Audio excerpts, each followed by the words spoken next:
අපි කතා කරන වචනේ සහ කාවද විශ්වාස කරන්නේ මොකක් මතද මම පීඩන දේ අවසානයේදී අපේ සාර්ථකත්වය අසාර්ථකත්වය තීරණය කරනවා. හalleluya. දැකලා තීරණය කරනවා. මොකෙන්ද ඔබ පටන් ගන්නේ? සමහර අයට දෙවියන් වහන්සේගේ වචන නෙවෙයි ඔවුන්ගේ ප්ලෑන් එක. ඔවුන්ට ඕනේ ඔවුන්ගේ දේවල් කරන්න. ඔව් අපේ දේවල් අපේ හැමෝටම තියෙනවා. පැය 24. නමුත් ඒ අපි කරන්නේ යනදේ උන්වහන්සේ පටන් ගන්නේ දෙවියන් වහන්සේ අපේ අවසානය දැකලා ඉවර වෙලා තියෙන දෙවියන් වහන්සේ. දැකලා he has seen your beginning from the end.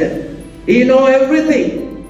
ඒ සියල්ල දන්නවා නම් ඔබගේ පටන් ගන්නත් අවසානයේ ඔබගේ ජීවිතේ එනම් ඔබගේ පටන් ගන්නත් වෙන්න ඕනේ පටන් ගන්නේ කතුරුරය සමගයි. ආමෙන්. දේව වචනයත් එක්ක. You have to start with the word. වචනය ඔබට මඟ පෙන්නනවා ආලෝකය දෙනවා යා යුතු මාර්ගය උන්වහන්සේ ඔබට පෙන්නනවා. හalleluya.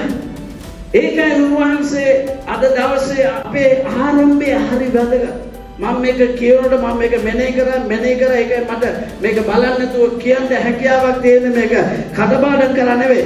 ඇත්ත වශයෙන්ම මේක තමයි අපේ කිතුණු ජීවිතයේ තිබිය යුතු ආරම්භය. How do you start the day? What is your thought? ඔබ මොනවාද කල්පනා කරන්නේ උදේ නැගිටම? මොකද්ද ඔබගේ සිතුවිල්ල? මොකද්ද ඔබගේ plan එක?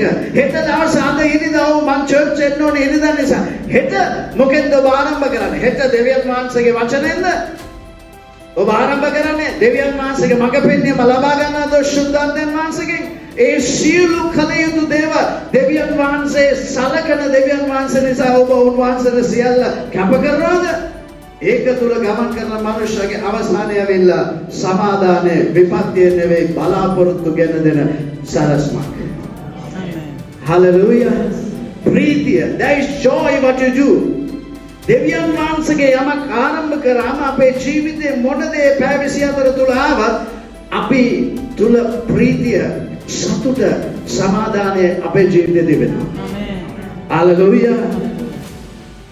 උන්වහන්සේ තුල තමයි සැබෑ සමාදානය තියෙන්නේ.